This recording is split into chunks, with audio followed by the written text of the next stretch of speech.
A história de One Piece conta a jornada de Monkey D. Luffy, um garoto destemido que busca se tornar o rei dos piratas no meio das águas turbulentas deste mundo. Mas ao longo das eras, também, o nosso capitão foi apenas poeira na imensidão dos anos que a obra já nos proporcionou. E nessa visão que acompanhamos, o que pode ter feito o zeramento da contagem dos anos na jornada.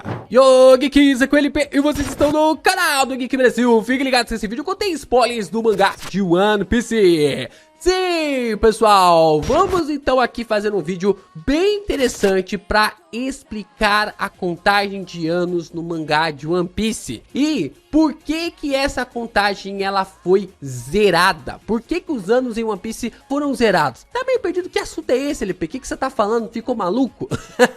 Vamos aqui comentar todos esses pontos logo depois de você deixar o seu like, se inscrever aqui no canal e compartilhar esse vídeo com seus amigos. É muito importante você continuar reagindo aos nossos conteúdos para que o YouTube divulgue ainda mais os nossos vídeos pela plataforma. Se inscreve aí, porque isso nos ajuda pra caramba. E você também pode ler a minha light novel Que Haja Luz. Sim, você pode acompanhar mais de 130 capítulos. Nós comemoramos na verdade não, né? Já foi faz tempo. Nós comemoramos 3 anos de light novel publicado, sendo sexta-feira, todos os dias da semana, com capítulos novos. A gente já tem mais de 130 capítulos disponível para você ler, tanto na Novel Mania quanto também no Tapas. Clica aí no link na descrição para você poder acompanhar. Escolha a sua melhor plataforma e leia as aventuras de Gael neste exato momento.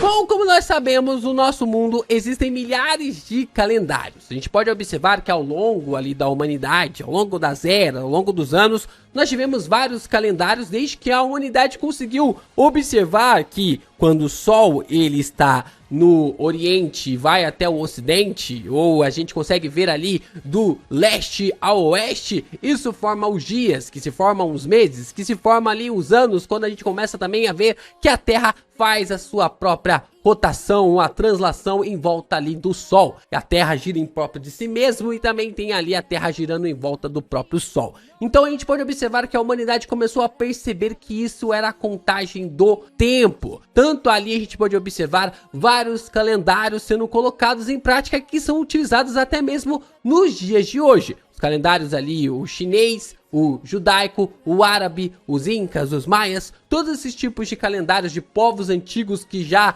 não existem mais na sua subsistência, né, na sua origem, quanto também povos extremamente antigos que estão aí desde a fundação do mundo.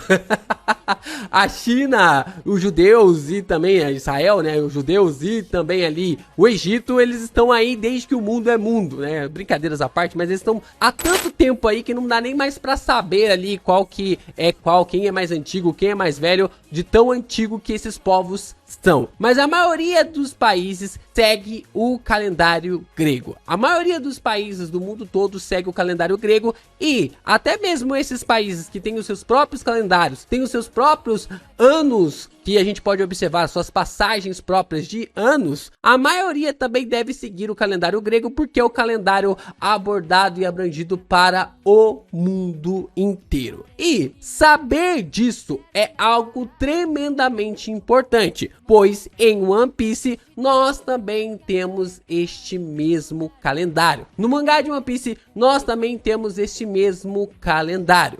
Isso é visto onde? Isso é visto na história do Nolan. A história do Nolan conta pra nós que o seu conto se passa em 1120. Nós sabemos sobre a história do Nolan, que ele acabou encontrando o povo de Shandora, viu ali todos esses lugares em volta de ouro, de muitas riquezas, de ali árvores que poderiam ter uma conexão muito forte com latex, com a borracha. Ele fez uma amizade muito legal com o Calgara, todo esse desenvolvimento ali sobre o personagem e a maneira como ele foi levado até mesmo a sua execução. Por mais de 400 anos, Nolan foi considerado ali como um grande mentiroso.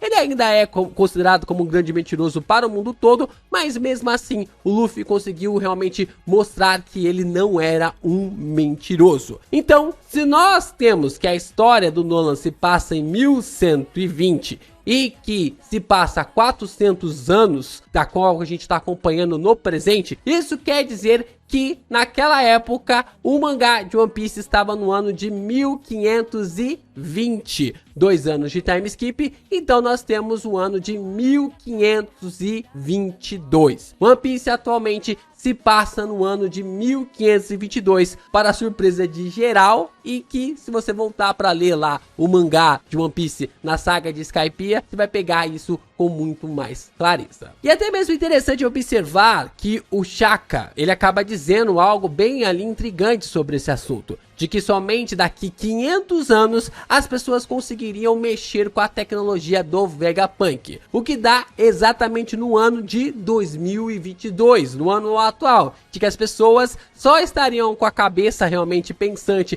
para a tecnologia do Vegapunk, só iriam aceitar que aquilo ali não era uma assombração, mas sim uma tecnologia possível daqui 500 anos. Ano ano em que Nika apareceu na história de One Piece pela primeira vez na trama, né? Se transformando, que o Luffy realmente acabou se transformando em Nika no seu Gear 5. Então, nós observamos que mesmo essa situação parecendo uma coincidência criada ali pelo Oda, é muito estranho parar para pensar que a história do Nolan se passa em 1120. Eu acho que One Piece tem tantos mistérios, tem tanta coisa pra gente imaginar, tanta coisa pra teorizar, tanta coisa pra gente entender, que às vezes a gente deixa passar alguns pontos que são até mesmo ali algo coeso na história, mas que às vezes a gente fica pensando, caraca, como que eu não pensei nisso antes? E esse assunto é exatamente o que eu quero trazer pra vocês. Porque a história do Nolan se passa em 1120, mas por que estaríamos no ano de 1120, sendo que nós sabemos que existiram muitas coisas antes ali de 1000 anos? Nós observamos que o Palácio de Alubarna, ali em Alabasta, tem mais de 4000 anos, que ele tem ali mais de 4000 anos. A gente observa que os revolucionários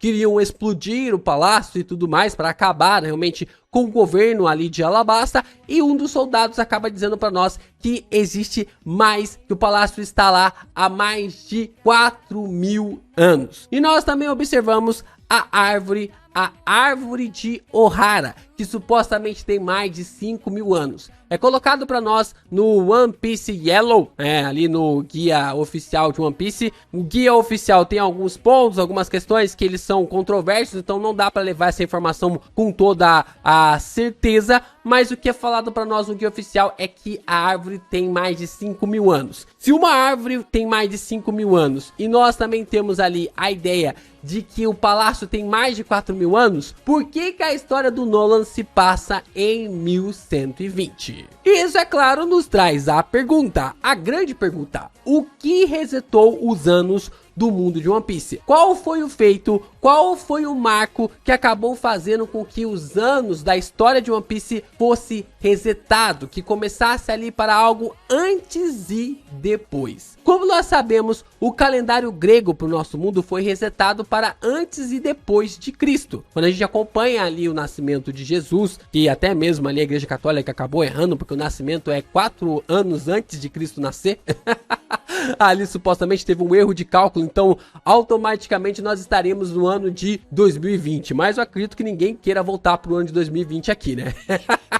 Deixa 2020 pra lá, deixa 2020 pra lá. Mas a gente pensa e conclui que o nascimento de Jesus para o mundo humano, que o cristianismo e tudo ali que acabou se derivando ali do nascimento de Jesus, modificou a estrutura humana para sempre. O cristianismo acabou modificando tudo que existiu no mundo para antes e depois, ao ponto de que a raça humana foi lá e fez com que o mundo fosse dividido para antes e depois do nascimento de Jesus. Mas no mundo de One Piece, o que levou esse reset? O que foi tão forte ao ponto de fazer os anos serem divididos? E pensando um pouco mais, analisando um pouco mais sobre a figura de Jesus, é até mesmo interessante parar para pensar que algumas pinturas e figuras de Cristo eram simbolizadas com Nika. A gente observa ali esse simbolismo dessa figura realmente relacionado para Nika, para Jesus Cristo. A inscrição Nika em pinturas ou ícones da crucificação de Cristo,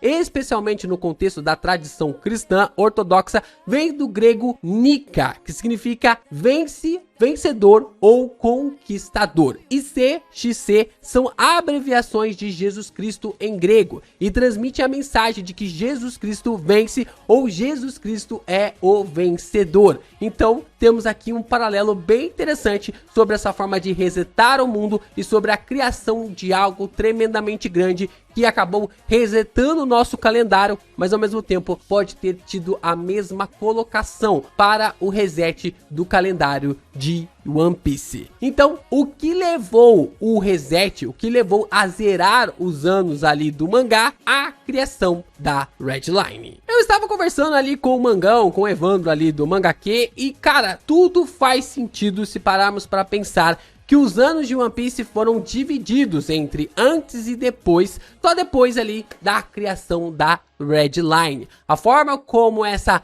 montanha gigantesca foi criada modificou completamente a estrutura do mundo de One Piece, modificou até mesmo como as pessoas dividiam os próprios anos ou até mesmo a estrutura global do mundo, fazendo com que as ilhas ficassem mais isoladas, fazendo com que as ilhas ficassem realmente à mercê de toda essa situação. O que acabou começando os anos da navegação no mangá. Como as ilhas ficaram mais isoladas, mais distantes, houve-se então o início da navegação, das grandes navegações do mangá. E então a anterior Era dos Céus, que é conhecido como Tenreki, começou a dividir espaço, a dar espaço com a recém-criada Era do Círculo do Mar, que é a Kaienreki, que é um ponto bem interessante para a gente ver essa abordagem sobre a criação da Red Line e como nós tínhamos um calendário antigo em One Piece, mas que acabou dando um espaço para nós através dessa nova Era do Círculo do Mar.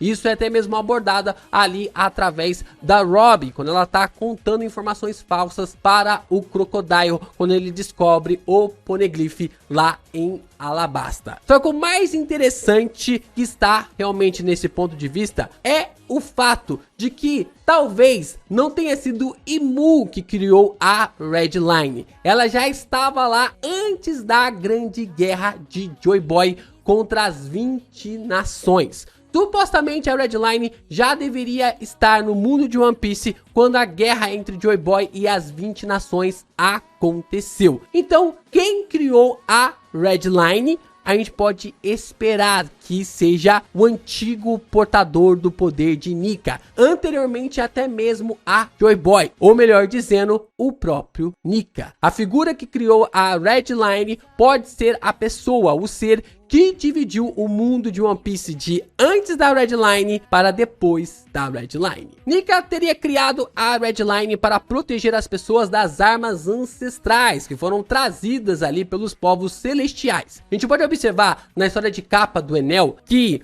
quando os povos celestiais estão vindo ali de Birka na lua, eles estão realmente trazendo algumas armas ancestrais que estavam neste lugar. Essa tecnologia acabou desenvolvendo essas armas e supostamente caiu na Terra para ter toda essa explicação. E Nika deixou os lunários neste espaço para que fossem cuidados por eles. É muito interessante parar para pensar que Nika acabou fazendo isso para que os lunários pudessem viver e cuidar deste espaço, para que a humanidade pudesse ter um lugar para se salvar quando as armas ancestrais supostamente começassem a ser utilizadas. Até mesmo a Red Line poderia até mesmo ter sido criada através desse aspecto, porque se a Red Line ela subiu, isso que significava que as demais ilhas foram afetadas pelo movimento dos mares. Isso também é um ponto de que eu acredito que Nika pode ter criado com uma suposta realmente ideia de fazer com que todos os povos vivessem em um único lugar novamente. Isso acabou sendo o lugar que nós viemos a conhecer também como a Terra Santa de Mary Josie, o que se assemelha pra caramba com a Cidade Santa que temos no nosso mundo. Um lugar onde um povo teve que proteger por vários anos até a chegada do escolhido, até a chegada ali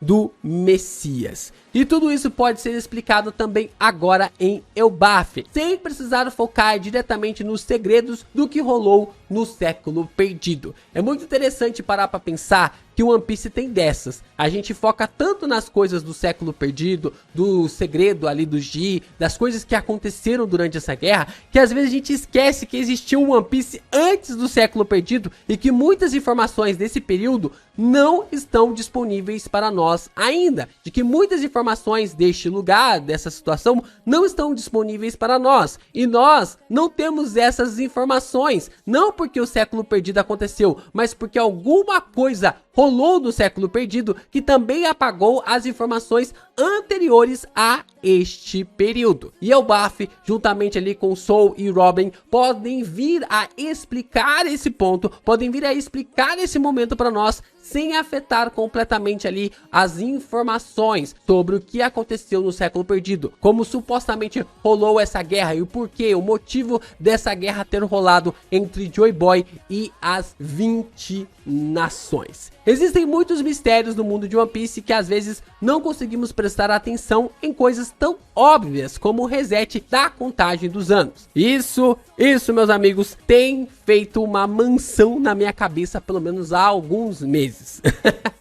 E é por isso que eu quis gravar esse vídeo para poder compartilhar com vocês e até mesmo gerar uma discussão sobre este assunto. Espero que o segredo do século perdido venha a nos revelar mais informações sobre esses pontos. É claro que eu vejo a Robin e o Soul realmente ali abordando este assunto, mas o século perdido provavelmente vai deixar a situação clara como água. E é uma forma realmente de como esse ponto é algo muito relevante para a história. Eu espero que Eiichiro Oda consiga nos surpreender pra caramba com esse desfecho.